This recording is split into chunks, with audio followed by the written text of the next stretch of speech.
2024 के आम चुनावों से पहले क्या बिहार का बदला हुआ स्वरूप यहां की सरकार का उसके नतीजों पर कोई प्रभाव डालेगा? क्या फिर अगर यह आरोप लगाया जाता है कि ये 2024 की ही तैयारी है, वो कितना गलत और कितना सही है? हमारा बच्चा गया आटा लेने के लिए है? और उधर लावे गया उधर, तो हम सब पुलिस इधर आ गया, हमारा बच्चा के कान में सुन गया कि पुलिस आ गया, वो बुतरू अधरे में भागा तो मार दिया हमारे बच्चा को अधरे हैं, मार दिया हमको बच्चा को अधरे। बताइए ये क्या सलूक होना चाहिए? उसकी एक तरफ कार्रवाई करेगा नहीं, आप दोनों तरफ का, आप प्रशासन है तो दोनों तरफ कार्रवाई कीजिए। मस्जिदिया जला दल के गोलियों मार दल के कुल के लड़का 15 साल अभी पूरा नहीं होले बेटी, अब देखो गेल सौदवा लावे लगी, सौदवा मार दल के। हाँ हाँ कैसे मार दल के बबुआ।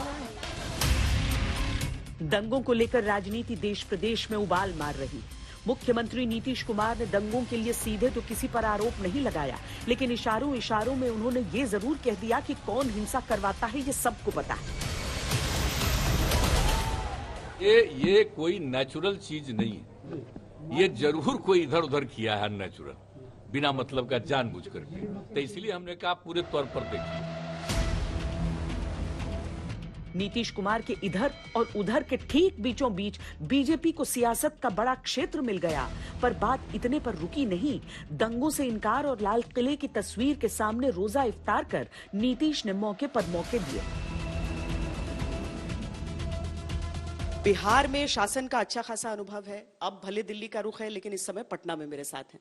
ज्यादा आपत्ति सुशील मोदी जी किस चीज से है? इफ्तार पार्टी में मुख्यमंत्री का जाना, लाल किले के सामने वो तस्वीर होना, या फिर दंगों से जुड़ी हुई उनकी प्रतिक्रियाएं? नहीं, देखिए इफ्तार में जाना कोई गुनाह नहीं है, इफ्तार तो मैं भी करता हूँ, हर साल करता हूँ। और देखिए मेरी आपत्ति किसी चीज़ पर नहीं है, यानी फोटो खिंचवाया तो ठीक है, ये जाकर कल व्हाइट हाउस के सामने खड़े होकर कोई फोटो खिंचवा ले या कोई होर्डिंग लगा दे जदयू कार्यालय के बाहर, तो कोई अमेरिका का राष्ट्रपति थोड़ी हो जाएगा। तो केवल एक नारा लिख देने से या नारा लगा देने से देश का नेता कैसा हो, पीएम जैसा कैसा हो, तो बोलने से थोड़ी कोई नीतीश कुमार प्रधानमंत्री बन जाएंगे। हमारी आपत्ति केवल अगर है तो सासाराम और नालंदा में जो कुछ हुआ, और नालंदा जो मुख्यमंत्री का गृह जिला है, और केवल इन्होंने पैरामिलिट्री फोर्सेस का डिप्लॉयमेंट कर दिया होता। और देखिए नालंदा के जिस इलाके में घटना घटी, यहाँ पहले भी तनाव हर साल बना रहता है, लेकिन इस बार घटना घटने का मुख्य कारण दोनों जगहों पर कि फोर्सेस का डिप्लॉयमेंट नहीं हुआ, होमगार्ड के जवानों को आपने खड़ा कर दिया। जो संवेदनशील इलाके हैं, लहरी थाना से आगे का जो इलाका है, अगर जो घरों की छतों पर पुलिस कर्मियों को तैनात कर दिया जाता और बड़ी संख्या में पुलिस कर्मी की एक दीवार जैसी बना दी जाती, तो किसी की हिम्मत थी क्या कि एक पत्थर भी कोई फेंक सकता था?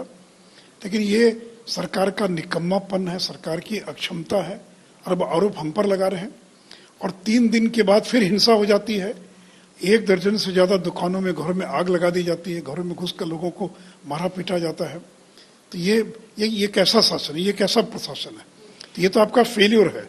इतनी बड़ी घटना जिस शहर में हो जाए, और जिस शहर का पुराना इतिहास रहा है, इसके पहले भी 89 वगैरह में वहाँ दंगा हो चुका है, और हर बार रामनवमी और तजिया के समय में वहाँ पर तनाव होता है, वहाँ पर 144 क्यों नहीं लगाया? अब नीतीश कुमार की पकड़ समाप्त हो गई है प्रशासन पर से।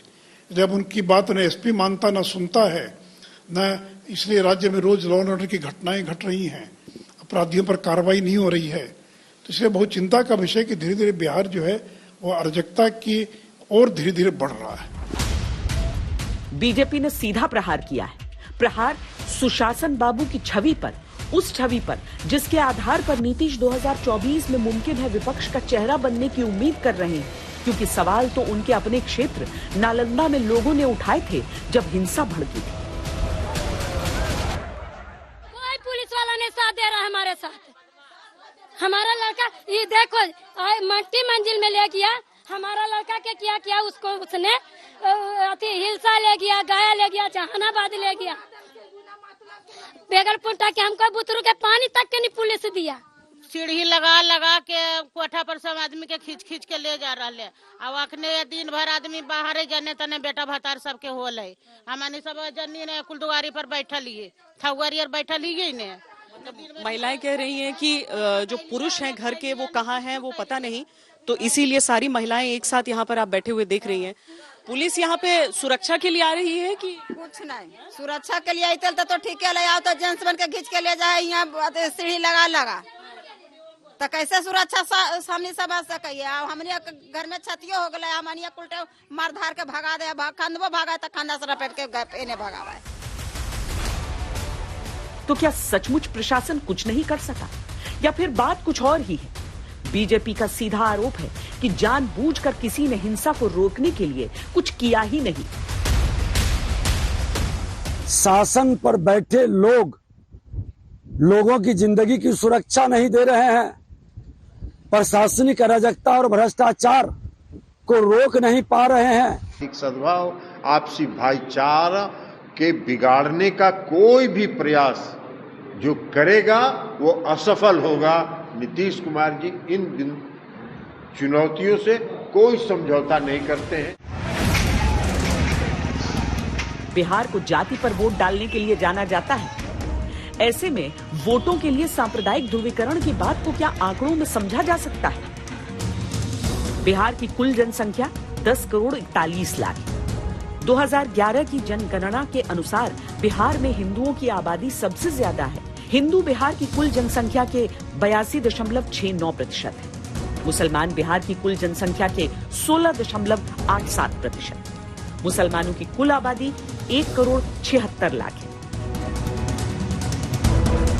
अब एक और आंकड़ा देखिए, जिसके अनुसार बिहार में मुस्लिम समुदाय की आबादी में हिंदुओं के मुकाबले ज्यादा बढ़ोतरी हुई है। 1991 से 2001 के सेंसस के आंकड़ों के अनुसार इन 10 सालों में बिहार में हिंदुओं की आबादी 27.11% बढ़ी, जबकि इसी दौरान मुसलमानों की आबादी 35.48% बढ़ी। वहीं 2001 से 2011 के बीच का सेंसस डेटा देखें तो इन 10 सालों में बिहार में हिंदू आबादी 24.61% बढ़ी, जबकि मुसलमानों की आबादी 27.95% बढ़ी। बीजेपी अक्सर बिहार में मुस्लिम समुदाय की बढ़ती आबादी का मुद्दा उठाती रहती है, साथ साथ नीतीश कुमार को तुष्टीकरण के कटघरे में भी खड़ा करती है। अव्वल तो बिहार सरकार बिहार शरीफ और सासाराम में हुए उपद्रव को दंगा मानने से ही इनकार करती है, लेकिन हिंसा सांप्रदायिक थी, लिहाजा सवाल उठता है कि क्या जो हुआ वो प्रायोजित था? क्या इनका 2024 लोकसभा या 2025 में बिहार विधानसभा की चुनावी तैयारी से कनेक्शन है? मैं आपको कहता हूं 24 में मोदी जी को पूर्ण बहुमत दीजिए, 40 में 40 सीटें, और 25 में भाजपा की सरकार बनाइए। ये दंगा करने वालों को उल्टा लटका कर सीधा करने का काम ये भारतीय जनता पार्टी करेगी। दरअसल घटना बीत जाती है, दर्द रह जाता है। क्या बिहार में मतदाताओं के मन पर इसका असर छूटेगा? क्या चुनाव के दौरान कानून व्यवस्था लोगों के मन में बड़ा मुद्दा बनेगा?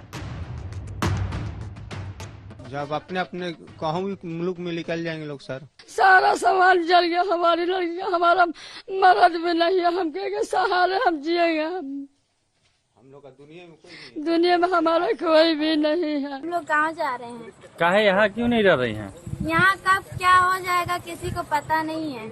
तो घर खाली करके जा रही हैं? हाँ, घर खाली करके। जब माहौल ठीक होगा तो यहाँ आया जाएगा, नहीं तो वहीं रह जाएगा। क्या हुआ था यहाँ पे? हुआ क्या?